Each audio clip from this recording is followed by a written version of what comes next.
All right, we're going to go ahead and get started. Thank you all for showing up and coming back from lunch on time and all of that. Hopefully, this will give you a little time to process and take a little bit of a breather while we have a chat. Very happy to be here. Came in from the West Coast. I'm from Portland, Oregon, or living in Portland, Oregon these days. So please forgive me a little bit if I'm a little slow. It's still technically morning for me, and I have not had enough coffee. So I'm going to try to do the best I can, slightly less caffeinated than normal. But we'll go from there. Oh man, I mean yes, but I'm talking now, so I'm good. I'll get it after though. But thank you, appreciate that. Thank you. Gosh, like this is the first time I've had audiences just like pony up coffee. This is going to be great. I'm going to remember this.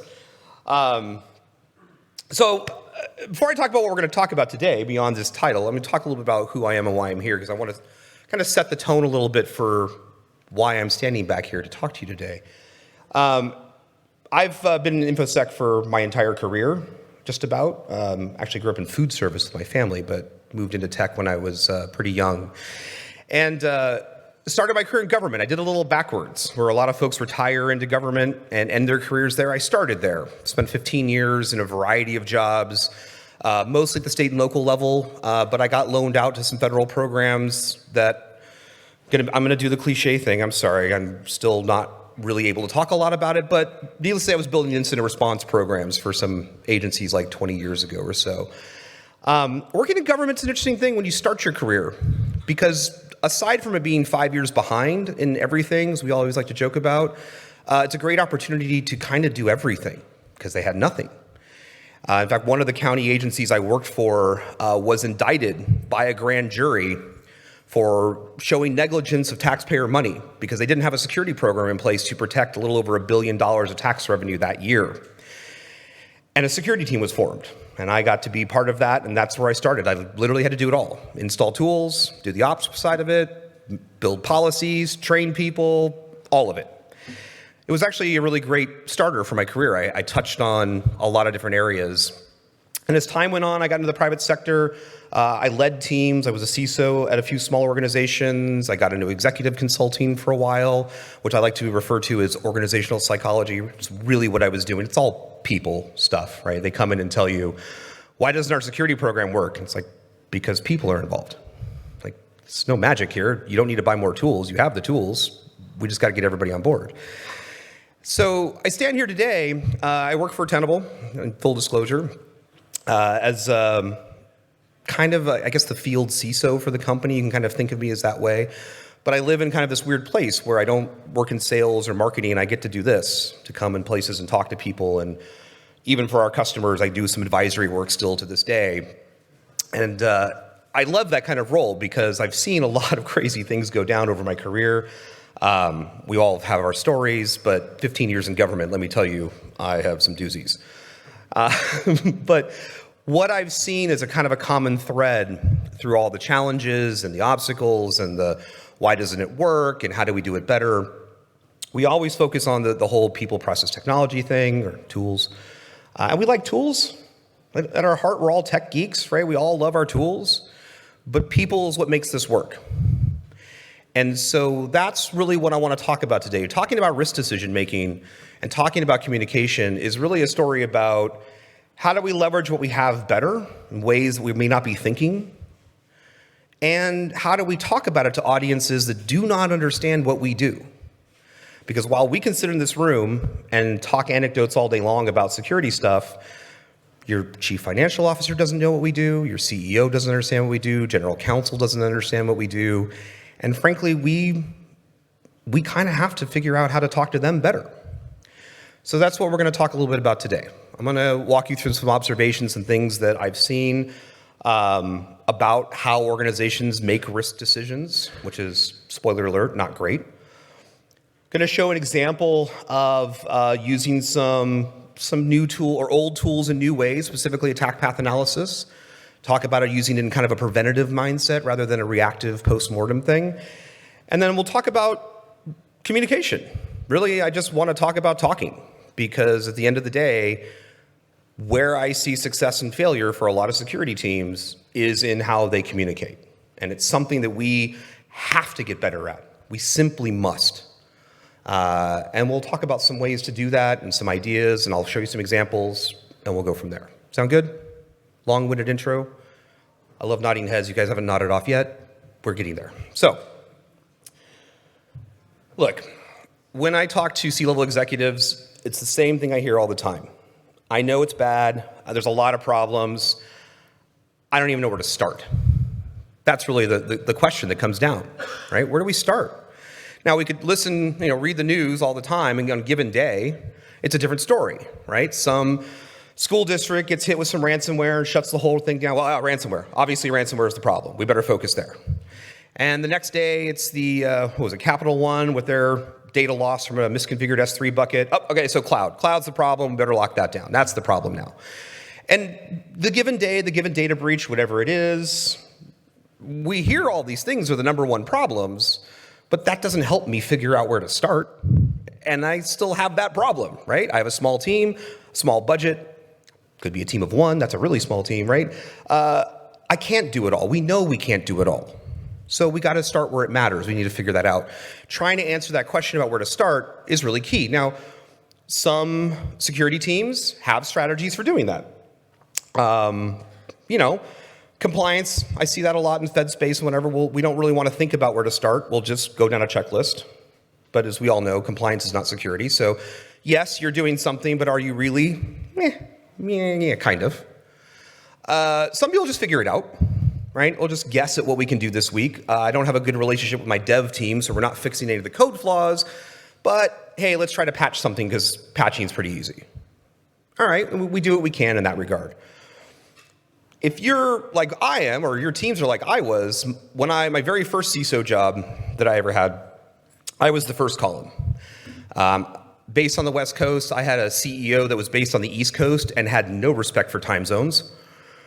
And I was that person who quite literally got the phone call at 5 o'clock in the morning. I just read the Wall Street Journal. One of our competitors, we're going ransomware. Are we next? Like, dude, you know I'm useless when I don't have coffee, and you're calling me at 5 o'clock in the morning. What do you want? But that's how it happened, right? And look, whether I liked it or not, didn't matter what I wanted to do with my team that day. Myself and my team, we had just gotten prioritized. Because when the CEO says he wants to know the answer to the question, are we next? That's your day, or maybe your week, right?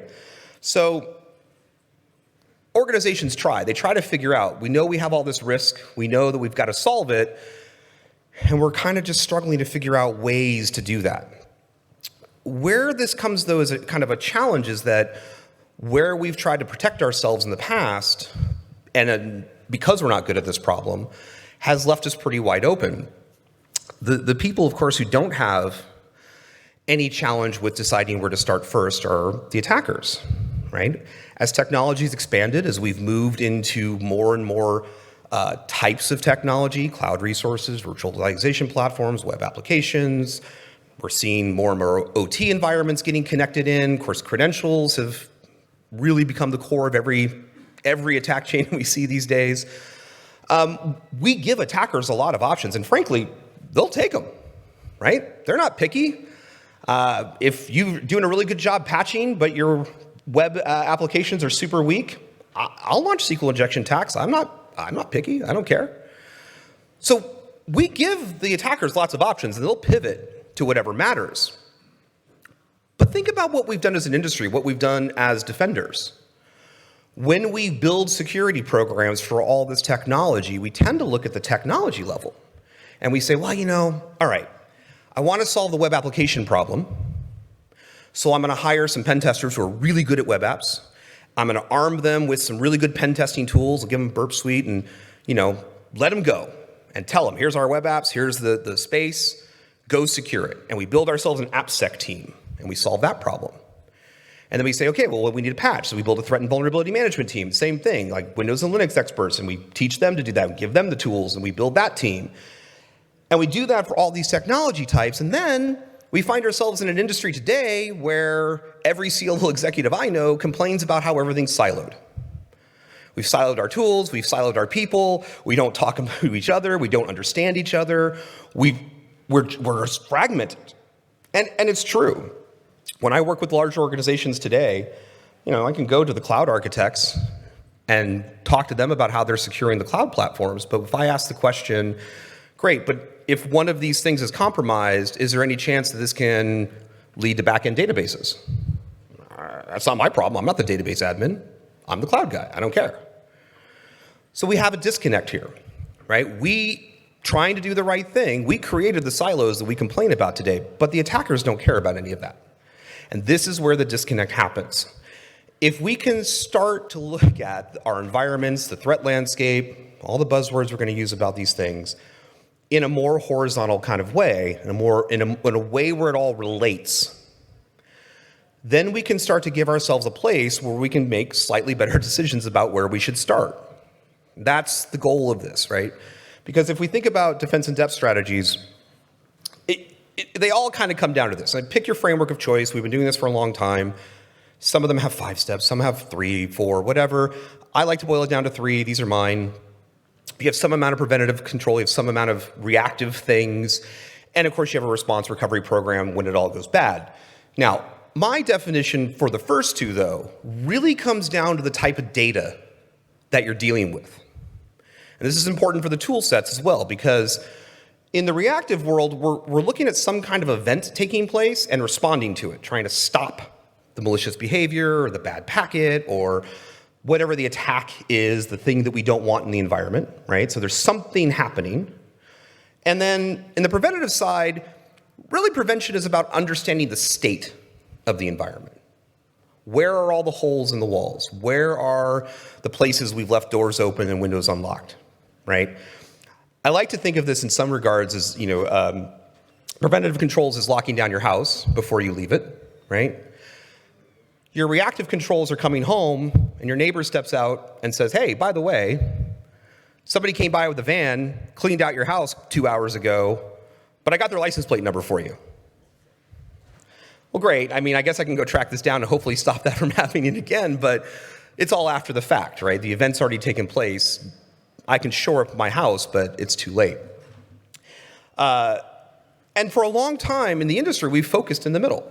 Right? We build walls, we buy tools, we focus on this idea that, hey, if we can just put enough defenses in place, the attackers can't get in, or we'll slow them down enough that will detect them, and then the response can kick in and will stop them from doing real damage. But look, we've seen the landscape scale in a way that it really hasn't in the last 20 or so years. Cloud technologies and the ease of availability of all that has changed the game. Right? We can spin up tens of thousands of assets if I want to launch an attack against somebody. I can break down walls pretty easily if I want to. And with that scalability, we have to kind of shift our focus on how we address that, because the more of those attacks that we can stop up front, we can find the ways to close the doors and lock the windows early, the fewer attacks are going to be successful and actually reach those walls. And that's where we can start to make them more effective. For you finance folks out there, we'll get a better ROI for our investment in our reactive technologies. All right. But they'll be more effective. There's fewer false positives. They'll actually stop the things and make it through. And then ideally, even if something makes it through, there's only so many that make it through to your response program, and you're not just in constant firefighting mode.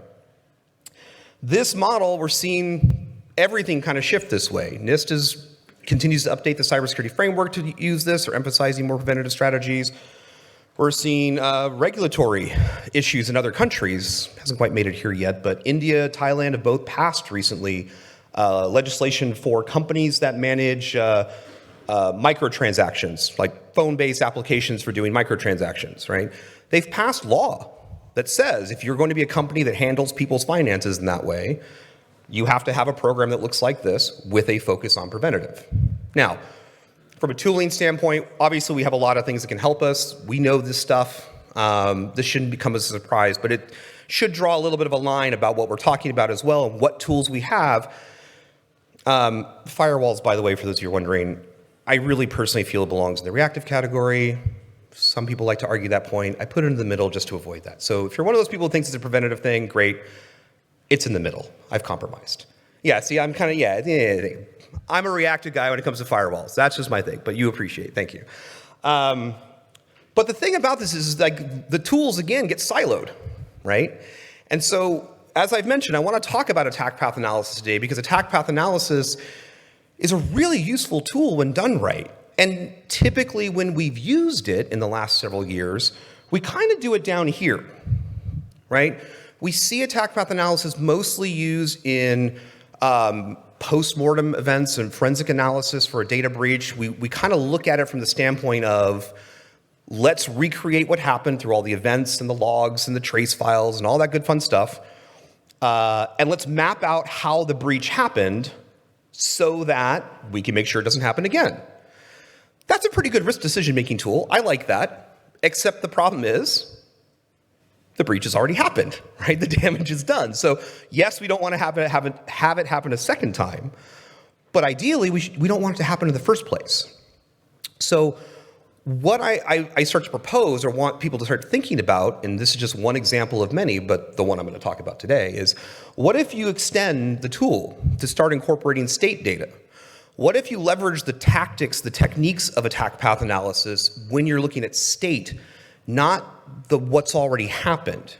Because if you can do that, we start to move more away from a forensic view of this world, and it starts to lean more into that probability and likelihood kind of world, more of a risk management kind of world, which is really where we should live. As I like to remind folks, and I don't think anyone here is going to shake their head at this, I've just set that up. Security functions today in an organization, we're not an IT function. We're a risk management function for organizations. We have to be strong technologists, don't get me wrong, because that's where the data lives, that's where the assets live. But we are risk management. We are there to identify the problems and help protect that organization before it goes bad. That's more aligned to finance and legal and even HR. I've given another talk about how to talk with those folks, but that's a different story. Anyway, but if we can extend out here to state, right, I can start to use this kind of tooling in a way that lets me identify where risk might live in my organization, make better decisions about where I should start, where I should focus, where we want to look, instead of trying to scramble at it, right? So for those of you who are not familiar, it's been around a fairly long time. This is an example from Microsoft on an Exchange attack.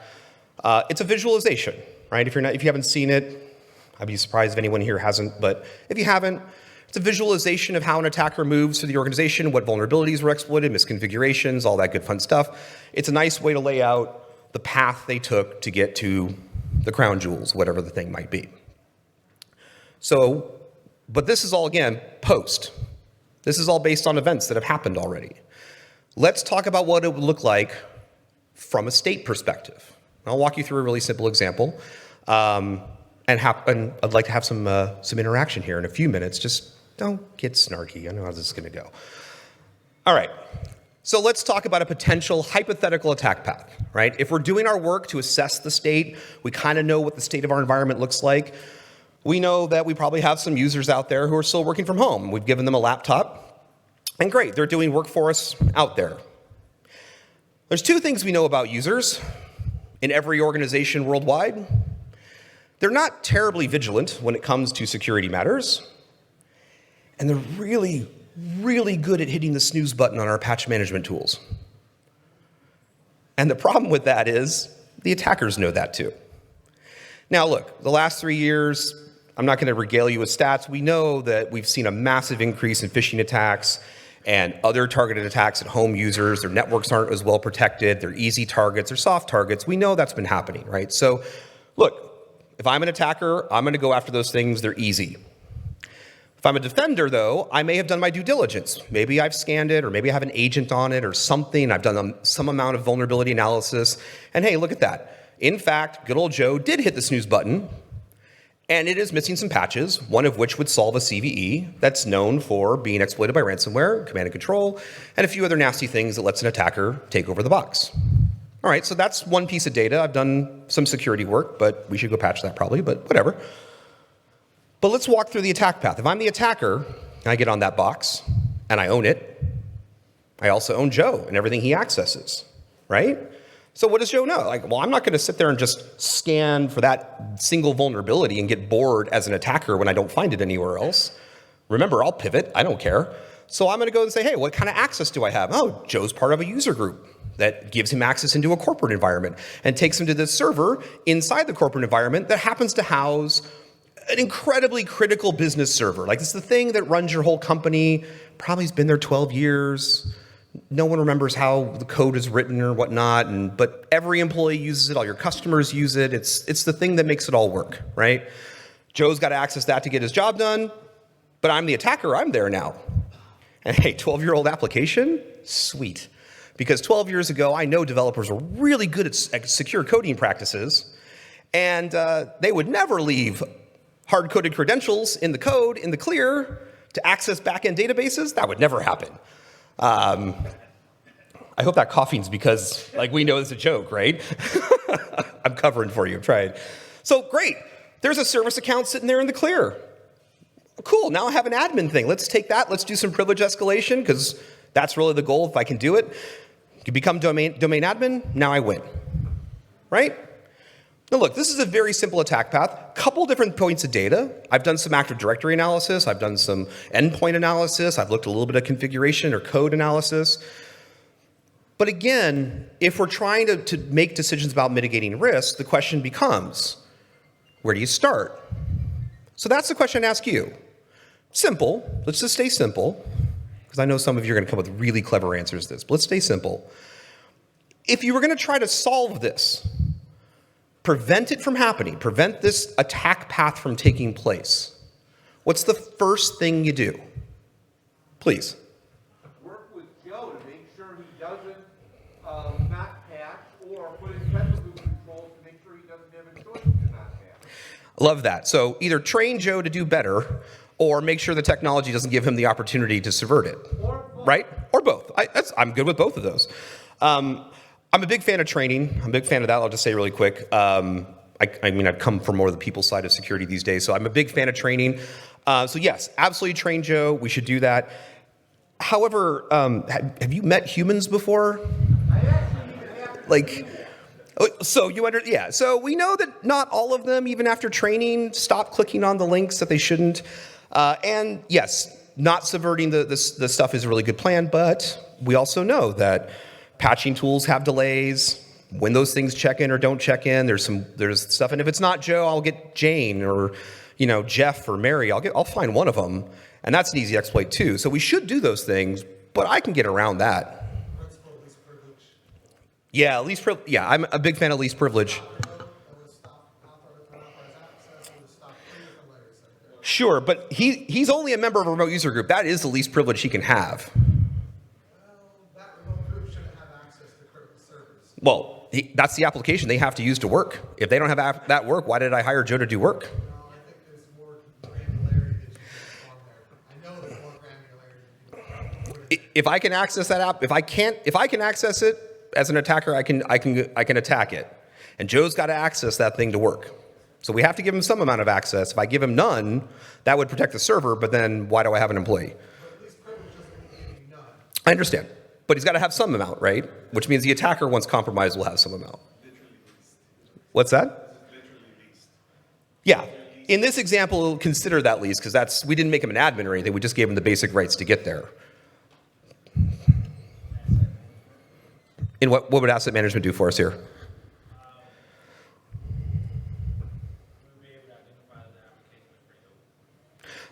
We know it's old.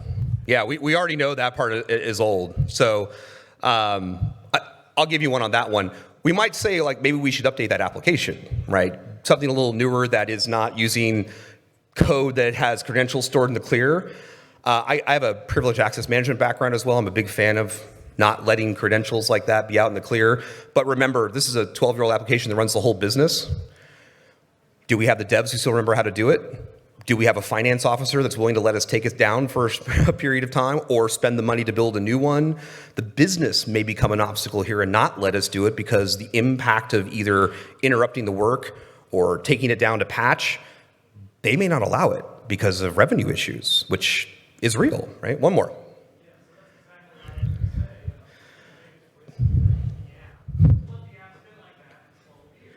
Right.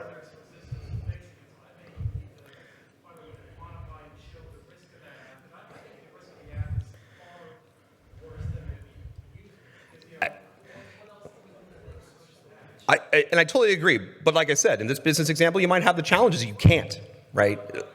You do. And I'm about to get there with you. You're half step ahead of me, but you get there. So you all see what we're talking about here, right?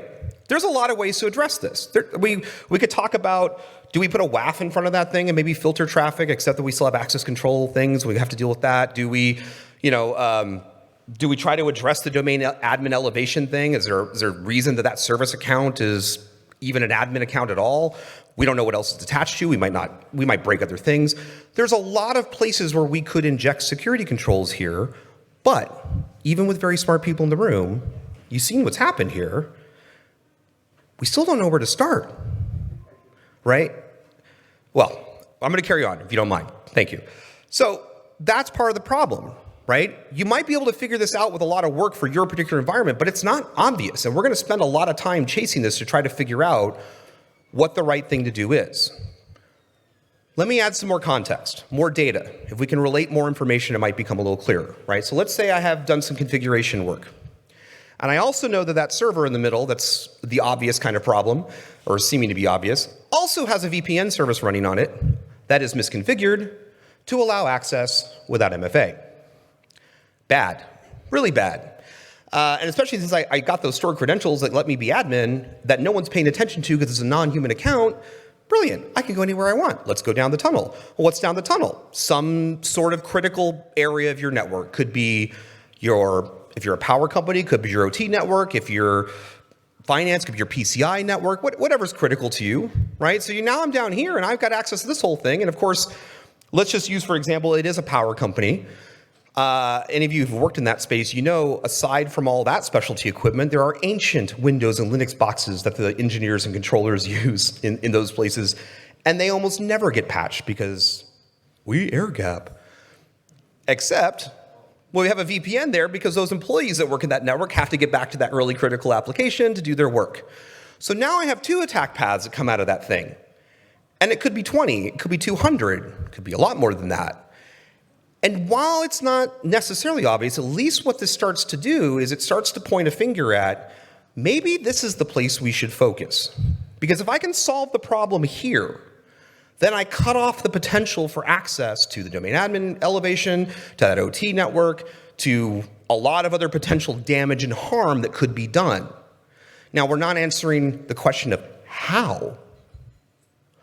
So to your point, build a case. You might have to do I need more budget? What's the right tooling? Do we need more people? Do we need to write a new code? Whatever the answer is for your organization, this is the next step.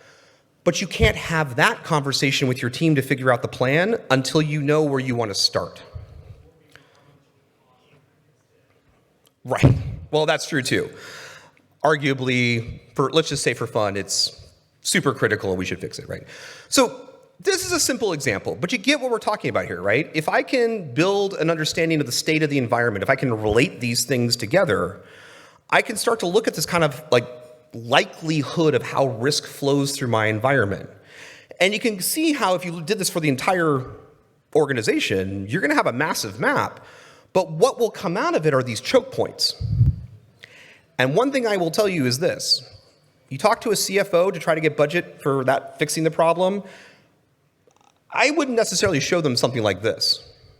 But I have done exercises where I've done this and stripped away the text and just told them, look, I have mapped out how risk flows through this organization and where it is most likely to impact us financially. CFOs understand that statement. And they look at it and they go, well, how come there's all these lines coming out of this one little dot? I'm glad you asked that. That's the application we've been talking about. That's the thing we're going to have to resolve because that's the thing that leads to all this risk. That visualization can be really powerful for people who don't really understand what's going on. It doesn't work for everyone, but it can be. But for us, if I can get to this point in a minute, rather than weeks of analysis work with spreadsheets and everything else, I'm way ahead of the game. And we still might decide not to start here. This might be too much of a challenge to overcome. I've been in those kinds of organizations where you just can't touch it. Okay, let's start talking about patching or what's the next thing we can do, right? But this gives us a place to say, this is where I can start. This is a really important way. We change the way we use the tool we already have, but base it on that state data so that we can understand risk better in the environment, get to that point of answering where to start. Make sense? Any questions, any thoughts before I move to the communication part?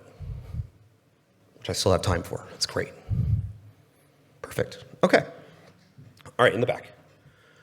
How do you aggregate that data at scale?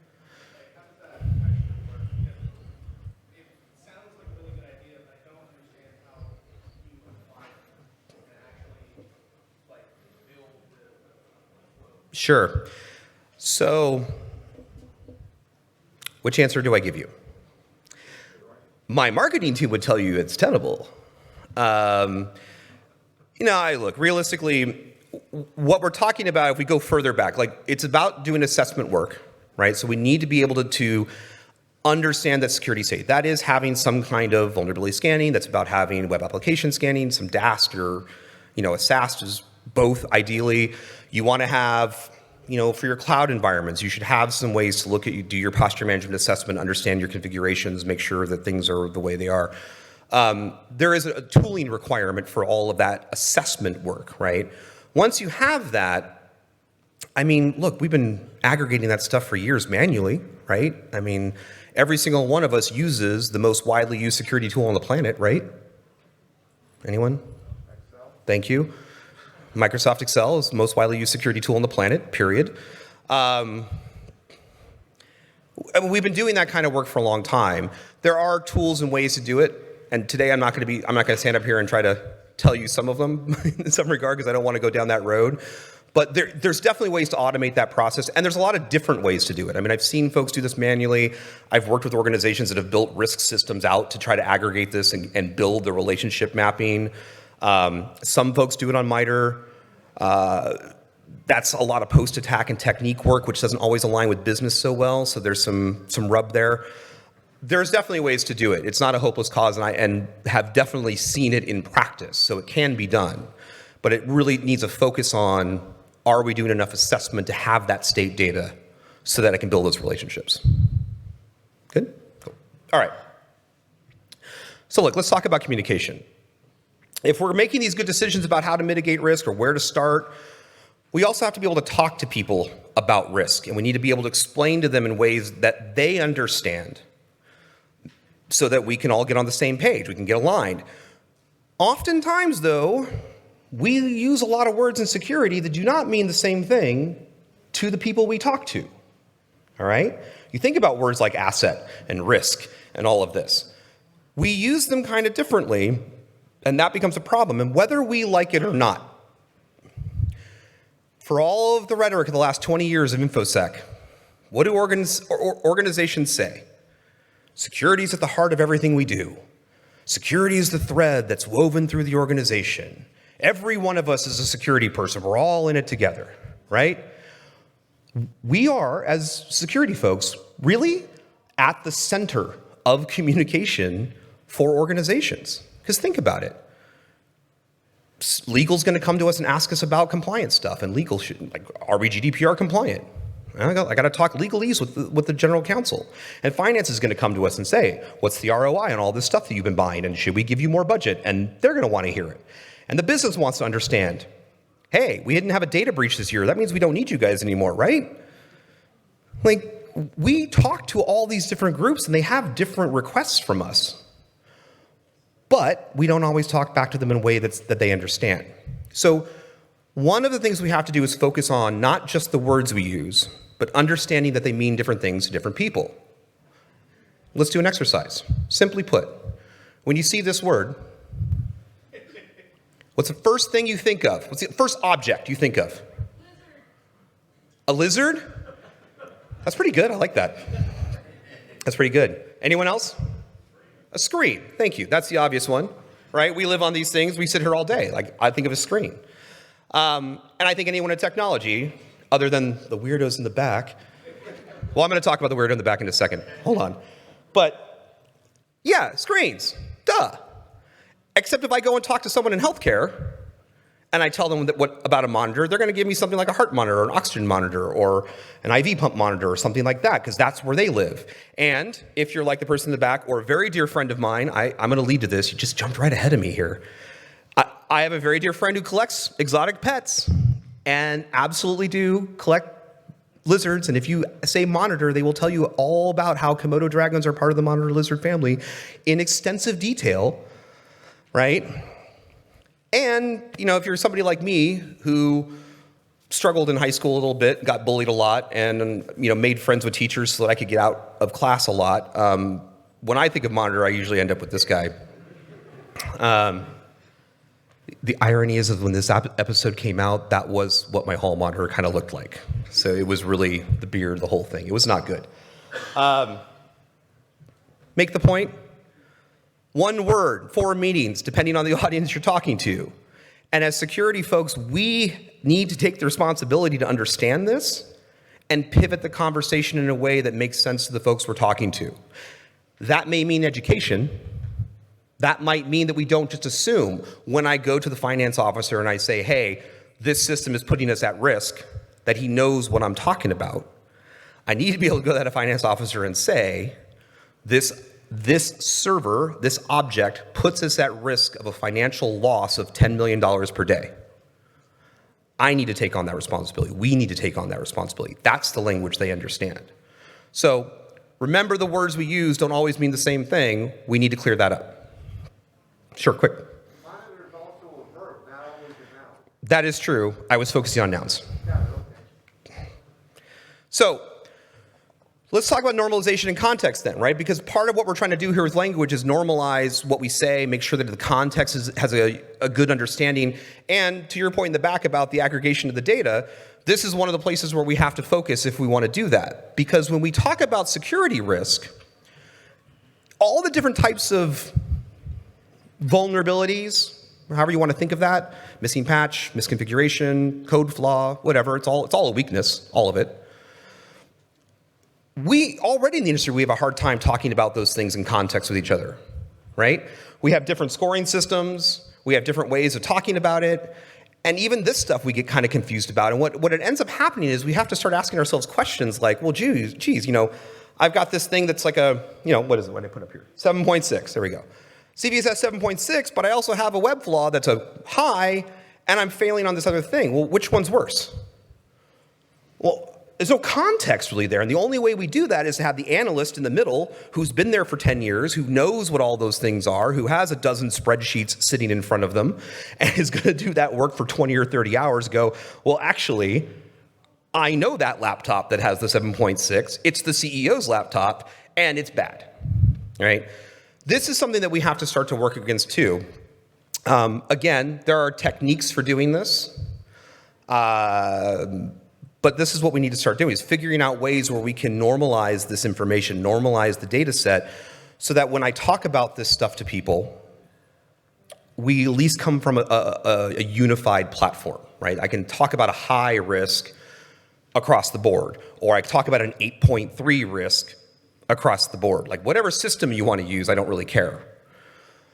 But find the one that works and try to normalize that information, because then it gives us context for us to do the rest of the work. Now, some of that work is also in the way how we not just look at the findings and understand risk in context, but it's also the way we report it to everyone else. And this is where I find probably the biggest challenge for security folks is here. Because we have all these tools. The tools are really good at generating data. Those data points go into spreadsheets. And those spreadsheets tally up to really big numbers. And we love those big numbers. We're very proud of our big numbers. And we love to tell people all the time, oh yeah, I stopped 93,000 probe attempts on the perimeter today. Our ops team deployed 12,500 patches last month. Yep, we found 75,000 vulnerabilities fixed. Well, it sounds great to us because we live in that world. But that same first job when I was a CISO I mentioned, I learned a lot in that job. That's why I talk about it a lot. But I had this problem. We came on board. They had really no security team. No security program. They had 5 people, but they weren't organized. And I was told by the CEO, just go fix it. Just go make it work. All right. Tried to do some code review. The CTO of the company just told me point blank, like, your team will never touch any of my dev systems. Go away. Like, all right, well, I have to go work on that, but I need to do something today. So we went low-hanging fruit. Like, we went for a patching exercise. It's the obvious, kind of thing. Told the team, just go. Patch whatever you need to patch. Reboot whatever you need to reboot. I will deal with the fallout. That's my job now. Let's just get it done. So we did a 30-day sprint. Do as much as we could possibly do. Did an assessment, did the prioritization, we did our work, right? We started the month with about 300,000 open vulnerabilities just in our server data centers, workstations, just typical Windows, Linux kind of stuff. Team in that 30-day period, we fixed and remediated about 100,000, a little over 100,000 of them, mostly in the high and critical ranges. So we're pretty stoked. That's a lot of work to get done. Even if you're only deploying some patches, 100,000 vulns out of the environment in 30 days is no joke. And I wanted to make sure my team got credit for it. So I went to the board that next month. I had my PowerPoint presentations all ready to go. I had my graphs and charts and colors and all the good stuff. And I was like, hey, check it out. 300,000 at the top. Killed 100,000 of them off. 34% reduction in risk. High critical stuff. Awesome. And my general counsel looked across the table from me and said, so what, you only did 1/3 of your job? Well, fair question, right? Because he's a lawyer. What does he know about what we do? He looked at this and said, yeah, you had 300,000 problems and there's still 200,000 problems left. You suck at your job. We need a new CISO. They didn't fire me for what it's worth. I got to stick around. But you see my point, right? Volume-based metrics, while we love our data, they're really good for workload, right? If I'm trying to understand how much work needs to be done, that's fine. It is not the right thing when we're talking about risk to a business, to finance folks, to the board, to other even peers in the organization who aren't at the board level. This is not their world. We have to find the ways to make this work. Now, that could mean a lot of different things, percentages, trends, letter grades, whatever. I'm going to show you an example here in a moment. It doesn't matter what it is, but find something that appeals, that's simple, that's easy, it's intuitive, so that someone who doesn't live in our world can look at it and go, oh, the line's moving in the right direction. Cool. That's what you want. We often laugh about stoplight graphics, right? Stoplight colors. I see a lot of people nodding, we all make fun of that, right? Because C-suite executives are stupid, right? Look, these people are making hundreds of decisions in a given day. All they really want to know is, are we okay or are we not? Red, yellow, green's a pretty simple way, an intuitive way to show that. We laugh. It's a good way to show that information. Are we good? Green. Cool. What else do you need? Nothing? Let's move on to the next thing. Are we bad? Why? What do we need to do to fix it? Simple.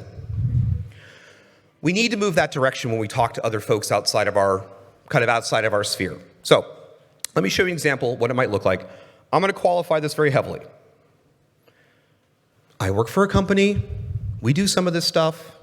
It's the tools I have access to. All right? So, little fair warning. I understand how that looks, but I'll emphasize again, you can do this a million different ways.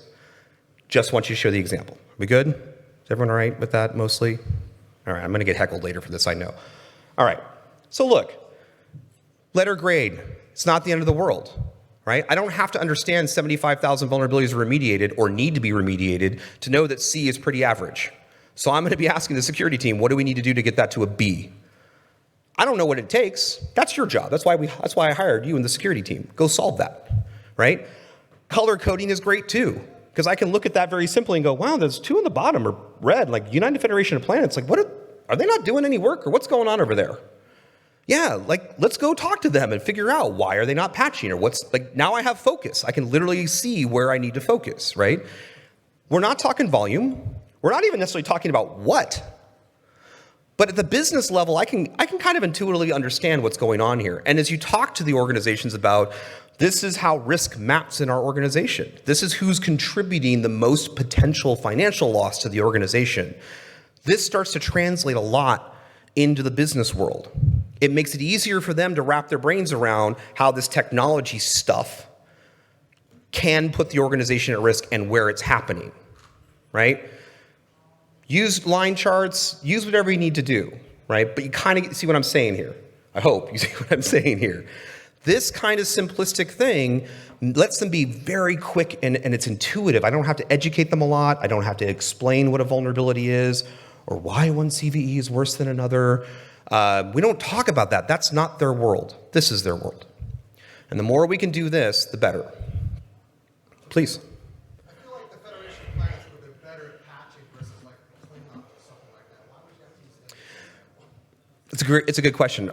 We felt that the Klingons, in their very, very strict sort of structured society, would have enforced that. They wouldn't give the option to snooze. They would have turned off the patch management stuff and forced that issue, where I think the Federation would have trusted a little bit more that everyone would do the right thing at the right time, the right way. So that leaves a little bit of wiggle room. Right. I mean, there is different incentive for end users to patch, right? Just saying.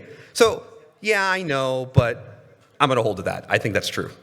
I like the beheading. I'm going to use that one next time, by the way. That's really good because patch or beheading, I bet you it only takes one or two, and then everyone patches from that point forward forever. So I think maybe we need to do that. I like this. We'll have to start a business. Oh my God, it's gonna be like the best consulting firm ever. Like, you let us murder 2 employees, I guarantee you 100% compliance in all your patching. I love that. Thank you. All right. Good. Everybody kind of understand what I'm talking about here, right? We are risk management folks. That's our function. So we need to start speaking in a language that other risk management folks understand. Simplify it. Normalize the information. Help them understand where it's going wrong and help them understand where it's going right. I'm going to tell you one quick story with the takeaways about this. I worked with a company several years ago, big finance company for an automaker. They are essentially the company that loans out when you buy a car.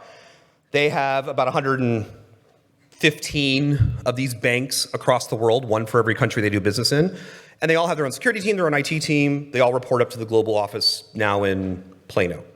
I'll let you figure out who it is. It's not hard.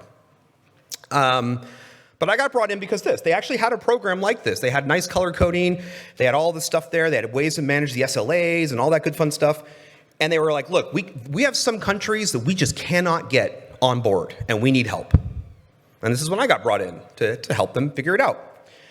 And we're going down the list. I was like, yeah, help me. Show me what's going on. They said, well, look at Germany here. Our SLA for patching is 30 days. Their on average compliant rate is 68 days. They're terrible. We can't get them to patch for anything, for nothing.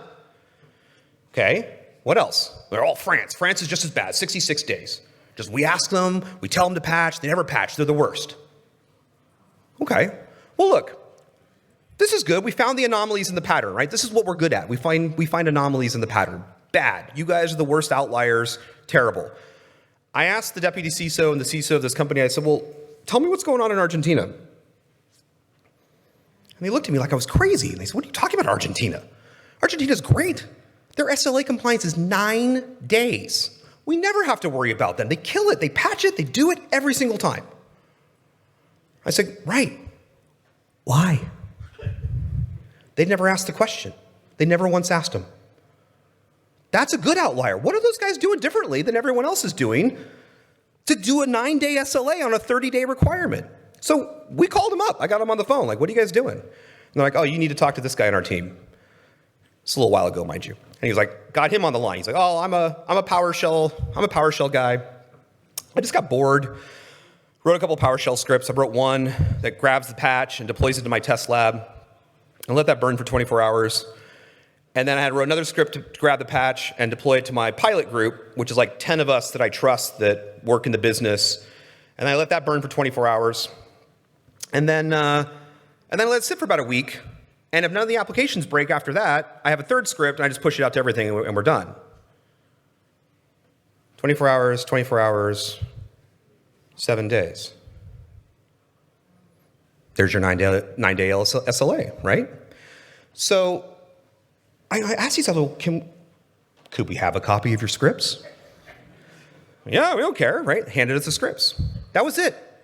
So we went and talked to these folks, right? Go look at the good outlier, right? See what they're doing right. Because it might be that opportunity to find a tool or a process or a workflow or something that's doing a little bit better that you can apply to the rest of the organization and help it do that. And you're only going to get that when you start doing this kind of analysis at a much broader risk level. You don't see that as common when you're looking at volume of patches being deployed, right? Epilogue for that story, by the way, we did distribute that out, minor adjustments for every region for all their variables. They went from, I think originally it was like 36 countries out of compliance to 1 in 60 days.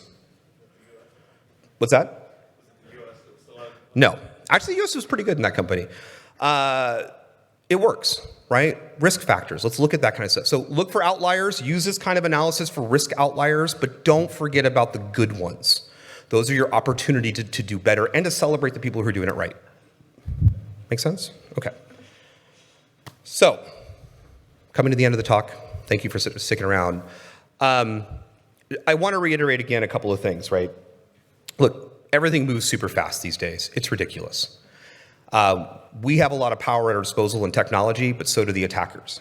And the more that we can start to move away from the reactive responses, the way we do things, and the more we get away from just banking on our incident response teams, the more that we look forward and ahead and understand our state, the better prepared we are to make decisions about where we should focus our resources, where should we focus our remediation efforts, where should we focus our money and our teams, where do we need training? All of those questions start to surface when you start to look at that. We're getting out of that place of saying, how many patches do I need to deploy? I should be asking questions like, is patching even the right answer right now? That's where we need to kind of be. We need to get out of this IT mindset of operational work and move into more of a data analysis and risk analysis mode, because that's what we really honestly do best. And once we're in that world, just remember, the communication part is key. I cannot stress this enough. Every single organization, all of them that I have consulted for or that I have run the security program, the problem was never the process. The problem was seldom the process. The problem was rarely the tools. It was almost always a communications problem. Ops people didn't feel valued. They felt the security team was just stealing all the credit for their work, so they decided not to patch anything anymore. Because we didn't communicate to the board that it was the ops team doing the work, right? That's not them being stubborn. That was our failure for not communicating. I know that it's not fun and sexy and it's not pen testing and it's not all the cool stuff we get to do, but I'm telling you, understanding how to communicate better, making it relevant to your audiences, stepping outside of our kind of comfort zone of technology into this risk space is where we win. This is the place where people start to understand what we do, the value of what we do, and more importantly, start buying in to what we do. And whether it's a large organization or small, getting people to buy into what you're doing, that's where you're going to succeed, and that's where we need to start moving to. All right. Thank you very much for your time. We've got a couple minutes left here. Any questions, any thoughts? I'm happy to entertain them. What do you guys got? Nothing. Great. Thank you so much.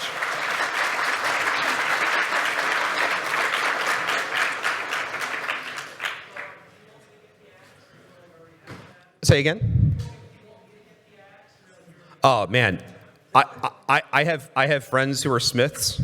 I've got this covered. Like if we're in on this business for beheading people, I think I might be on for this. So it's funny. How you doing?